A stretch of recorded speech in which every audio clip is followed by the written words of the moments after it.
धनतेरस की आप सभी को बहुत सारी शुभकामनाएं।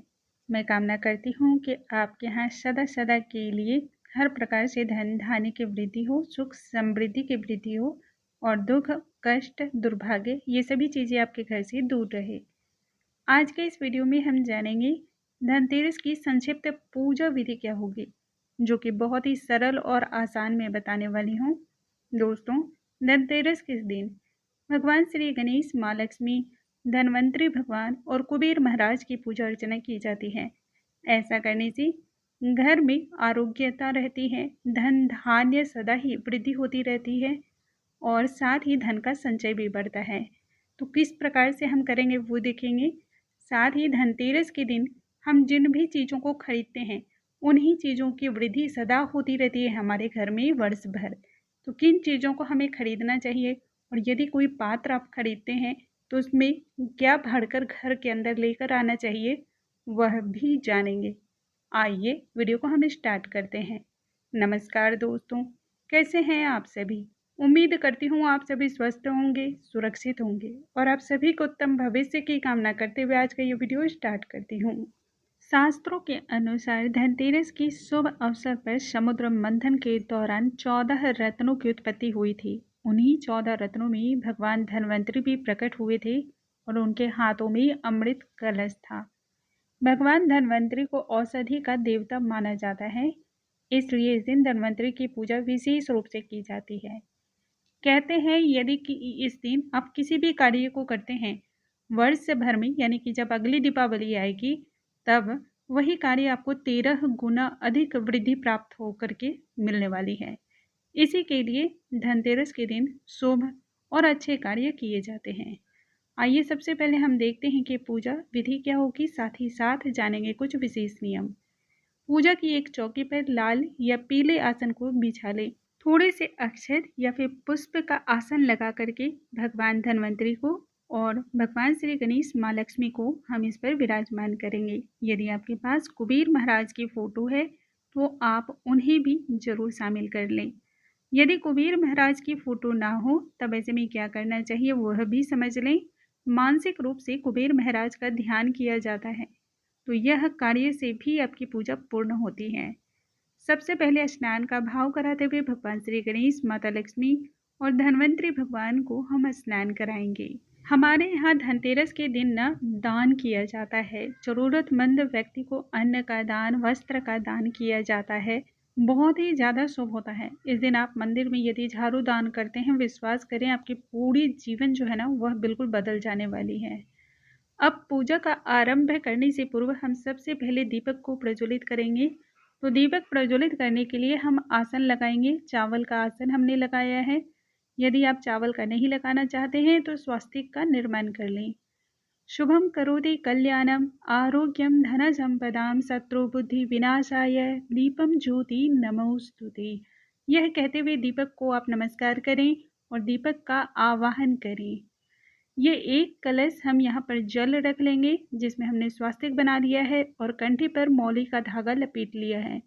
याद रखें, जब भी आप पूजा किसी भी चीज़ का करें ना तो वहाँ पे 1 लोटा जल अवश्य ही रखना चाहिए। यह बहुत ही शुभ होता है। धनतेरस पर आप जो भी वस्तु खरीदें उसे धनतेरस की पूजा में अवश्य ही शामिल करें। यदि देर रात भी अपने सामान को खरीदा है, वस्तु को खरीदा है, तब आप उसे दीपावली की पूजा में शामिल करें। मैंने चांदी की एक छोटी सी लोटी ली है तो इसी पूजा में हम शामिल कर लेंगे। उसमें गंगा जल हमने भर लिया है। अब सबसे पहले हम तिलक लगाएंगे। तो भगवान श्री गणेश को सिंदूर का तिलक, माता रानी को सिंदूर का तिलक और धनवंतरी भगवान को पीले चंदन और अष्टगंध का हम तिलक लगा लेंगे। धनतेरस की पूजा में भगवान श्री गणेश, माँ लक्ष्मी, धनवंतरी भगवान और कुबेर महाराज सभी को इत्र जरूर अर्पण करना चाहिए। यह बहुत ही शुभ होता है। माता लक्ष्मी को वैसे भी इत्र बहुत अधिक प्रिय है और सभी देवी देवताओं को धनतेरस से लेकर के दीपावली की पूजा तक इत्र अर्पण किया जाता है। इससे घर में सकारात्मक ऊर्जाएं बनी होती हैं। धनवंतरी भगवान औषधि के देवता हैं, इसलिए उनकी पूजा में विशेष रूप से सभी प्रकार की औषधियाँ शामिल की जाती हैं। साथ ही साथ जो पौधे होते हैं दिव्य गुणों से युक्त, उन सभी पौधों की डाल, पत्तियाँ या जड़ वगैरह को भी शामिल किया जाता है। तो मैंने जैसे नीम के पत्तियों को रखा है, तुलसी के पत्ते को रखा है, साथ ही हमने बेल पत्र रखा है। तो ऐसी बहुत सारी औषधियाँ और भी होती हैं, उन्हें भी आप पूजा में ज़रूर शामिल करें। भगवान श्री गणेश और धन्वंतरि भगवान को जनेऊ अर्पण किया जाता है। तो मैं जनेऊ के स्वरूप में ये कलावा ही अभी अर्पण करूँगी, क्योंकि जनेऊ तो हमने रखा है लेकिन इसे अभी नहीं चढ़ाऊँगी, इसे धनतेरस की पूजा में चढ़ाऊँगी। अभी तो मैं आपको सिर्फ और सिर्फ पूजा करके दिखा रही हूँ कि किस प्रकार से हमें पूजा करनी चाहिए, ताकि धनतेरस वाले दिन आपको किसी भी प्रकार की कोई उलझन ना हो। जनेऊ अर्पण करने के बाद हम पुष्प अर्पण करेंगे। भगवान श्री गणेश को अड़हुल के पुष्प विशेष प्रिय हैं। आम बोलचाल में इसे जो है ना लाल गुड़हल कहते हैं। तो भगवान श्री गणेश को लाल गुड़हल, माता रानी को भी पुष्प अर्पण करें और धन्वंतरि भगवान को भी पुष्प समर्पण कर लें।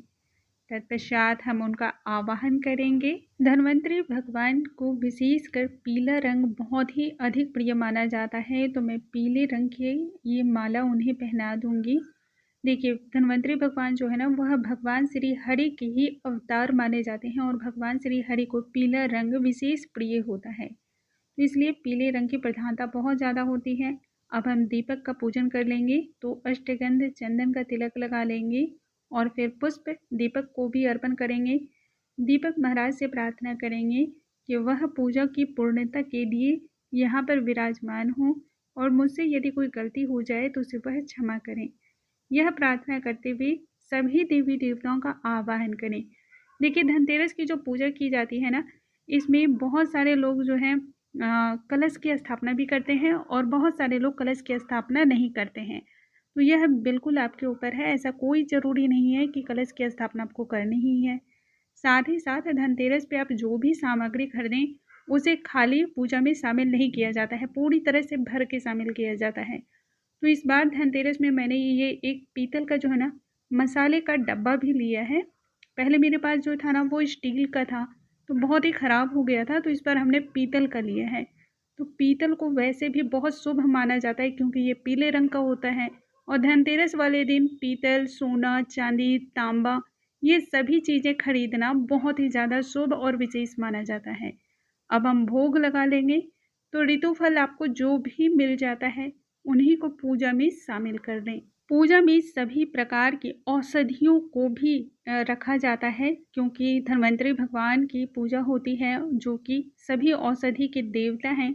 तो जितनी भी औषधियाँ घर में होती हैं ना, कोशिश करें उन्हें भी पूजा में शामिल करें, उसमें भी चंदन टीका का तिलक लगा दें और धन्वंतरि भगवान से प्रार्थना करें। ऐसा करने से जो है ना घर में जो बीमारियां होती हैं या किसी भी प्रकार से आप परेशान हैं, डॉक्टर के बहुत चक्कर लगा रहे हैं, तो उन सभी से मुक्ति मिल जाती है। अब हम धूप और दीप अर्पण करेंगे भगवान श्री गणेश को, माँ लक्ष्मी को, साथ ही साथ धन्वंतरि भगवान को, सभी औषधियों को, और ध्यान करेंगे कुबेर महाराज का, उन्हें भी धूप दीप अर्पण कर लेंगे। साथ ही साथ धनतेरस पर आपने जो भी चीज़ें खरीदी हैं उन सभी को भी धूप और दीप अर्पण करें। ऐसा करने से सभी वस्तुओं पर सकारात्मक ऊर्जाओं का वास होता है, नकारात्मक ऊर्जाएं समाप्त होती हैं। हम जो भी पूजा पाठ करते हैं वह घर में वृद्धि समृद्धि के लिए करते हैं, धन धान्य से पूर्ण होने के लिए करते हैं। तो इसलिए पूजा में पूर्णता के लिए ये सभी चीज़ें बहुत ही छोटी सी होती हैं पर बहुत ही आवश्यक होती हैं। अंत में आरती अवश्य ही करें, कपूर की आरती करनी चाहिए। ऐसा करने से घर की जितनी भी निगेटिविटी होती है, नकारात्मक ऊर्जाएं होती हैं, वो समाप्त हो जाती हैं और घर में सकारात्मक ऊर्जाओं का वास होता है। आरती के समय कोशिश करें कि घर में जितने भी सदस्य हैं वह आरती में अवश्य ही शामिल करें। आरती जो है ना किस प्रकार से करें वह भी जान लें। धन्वंतरि भगवान के चरणों में 4 बार आरती की जाती है, 2 बार नाभि में और 1 बार उनके मुख पे की जाती है। अंत में फिर चरण से लेकर के पूरे शरीर में घुमाते हुए आरती 7 बार फिर से पूर्ण की जाती है। आरती करने से पूजा में जो भी त्रुटि हो जाती है, गलती हो जाती है, वह सभी क्षमा हो जाती है। धन्वंतरि भगवान जिस घर पर भी मेहरबान हो जाते हैं, प्रसन्न हो जाते हैं, उस घर में आफत विपत नहीं आती है या फिर रोग नहीं आता है। जब शरीर निरोगी होता है तब आप प्रसन्न होते हैं, आपका जो खर्च है वह अन्यत्र नहीं जाता है, व्यर्थ की चीज़ों में आपके यहाँ पैसे खर्च नहीं होते हैं। इस प्रकार से अंत में क्षमा याचना करें ताकि पूजा की किसी भी त्रुटि के लिए वह आपको क्षमा कर दें और फिर हाथ जोड़ करके अपनी मनोकामना कहें। उम्मीद करती हूँ दोस्तों कि आज का यह वीडियो आपको बहुत अधिक पसंद आया होगा। यदि वीडियो पसंद आया हो तो लाइक करना बिल्कुल ना भूलें, साथ ही इसे ज़्यादा से ज़्यादा शेयर करें ताकि अन्य लोगों को भी इसका लाभ प्राप्त हो सके। कमेंट के माध्यम से यदि कुछ सुझाव देना चाहते हैं तो अवश्य ही दें, हम उसे अमल में लाने की पूरी कोशिश करेंगे। अगले वीडियो में हम फिर से मिलेंगे, तब तक के लिए नमस्कार।